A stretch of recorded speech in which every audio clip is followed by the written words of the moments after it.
Hər vaxtınız xeyir. Sport Info TV izləyiciləri, hər birinizi xoş gördük. Mən Elçin Cəfərov yeni video ilə qarşınızdayım. Həmişə olduğu kimi bu dəfə də videomuza keçməmişdən öncə Sport Info TV'nin YouTube kanalına abunə olmağı və izlədiyiniz videoları bəyənməyi sizdən xahiş edirik.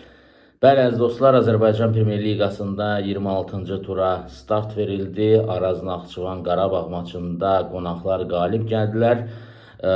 Bu maçda təəssüflər olsun ki, meydanda gedən mübarizə qaldı bir kənarda, oyun planları və s. artıq belə müzakirə belə edilmir. Əsas diqqət qarşılaşmanın sonlarına doğru meydanda cərəyan eləyən proseslər idi, hansı ki, Felipe Santos Araz Naxçıvan heyətində qırmızı vərəqə aldı, hansı ki, oyun epizodunda Benzia'nın etdiyi müəyyən jestlər var idi ki, meydancı içərisində bu Felipe Santos'un psixologiyasına çox mənfi formada təsir göstərdi və nəticə etibarilə meydanda ara qarışdı, məhsəv etdi. Yəni, necə deyərlər, həqiqətən, amma qırmızı vərəqə tamam, Felipe Santos düzgün hərəkət etmədi, amma burada əsas diqqət ediləsi məqam nədən ibarətdir? Niyə Veşoviç və yaxud da Elvin Cəfərquliyevə qırmızı vərəqə göstərilmədi? Hakimlər niyə Qarabağdan qorxurlar? Niyə Qarabağdan çəkinirlər? Bu sualı da ünvanlamaq lazımdır və həmin o hadisə anında görüntülərə gələn Musa Qurbanlının etdiyi jestlər, hansı ki bir məhəllər arası davada uşaq vaxtları hər birimiz yəni xatırlayırsınızsa, bir məhəllə şefi olurdu. Bütün mübahisəli məqamlarda o mübahisəyə gedirdi, özünü ön planda göstərməyə çalışırdı. İndi bəlkə də orada nəsə müəyyən bir fikir səsləndirilib. Təbii ki, Musanın da o anda psixoloji durumu o səviyyədə deyildi, yəni çox gərgin bir vəziyyətdə idi. Buna soyuqqanlı davranmaq lazımdır, amma görünən odur ki, bugün Qarabağın heyətində elə futbolçular var ki, artıq öz oyunları ilə deyil, meydandan kənar, meydanda baş verən digər hadisələrlə gündəmə gəlirlər. Məsələn, Musa Qurbanlıya ən çox dəstək olanlardan da biri şəxsən mən olmuşam.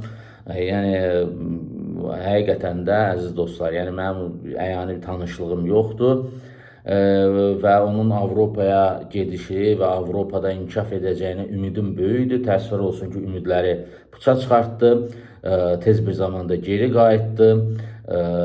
Bugünkü performansı da istənilən səviyyədə deyil. Açıq etiraf eləyək ki, bugün Qurban Qurbanovun kreditləri hesabına Qarabağda şans əldə eləyir, Qarabağda oynayır. Bugün o Qurban Qurbanovun oğlu olmasaydı, bəlkə də birinci liqada, hətta mən deyərdim, bəlkə ehtiyat oyunçular skamyasında da belə əyləşə bilərdi. Yəni, bu reallıqdır. Mən Elçin Cəfərov olaraq, Sport Info TV olaraq, bilirsiniz, hər zaman obyektiv münasibət bildirmişik. Bu məsələdə də mənim fikrim bundan ibarətdir ki, həqiqətən Qurban Qurbanovun oğlu olmasaydı, bugün heç Qarabağın, mən deyərdim ki, əsas heyət nədir? Heç ehtiyat oyunçular skamyasında belə əyləşə bilməzdi bu mövcud performansı ilə. Yəni, birinci liqada da hələ sual işarəsi olardı ki, Musa oynaya bilərmi, ya yox? Yəni, bir futbolcu il yarım ərzində necə düşüş, eniş yaşaya bilər? Bunu Musanın nümunəsində görmək mümkündür, əziz dostlar. Həmin o epizoda gəldikdə isə, təbii ki, Musa əsəblərini cilovlaya bilmədi. Futbol komanda yoldaşları onu gücbala ilə də saxladılar. O epizodda Qurban Qurbanov görüntüyə gəldi. Həqiqətən, yəni o da böyük ehtimalla təəssüf hissi keçirirdi həmin o hadisəyə.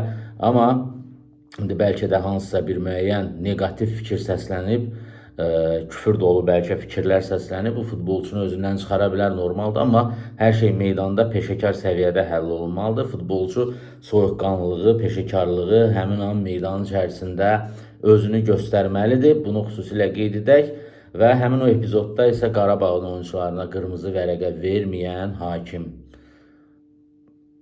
Siz hansı adla bu qarşılaşmaya çıxmışsınız? Yəni, tamam, Felipe Santos qırmızı, okey, əla. Niyə Qarabağın oyuncularına cürətiniz çatmadı qırmızı vərəqə göstərməyə? Nədən qorxursunuz? Nədən çəkinirsiniz?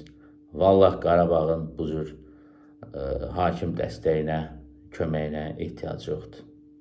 Yeni videolarda görüşmək üzrə. Hələlik.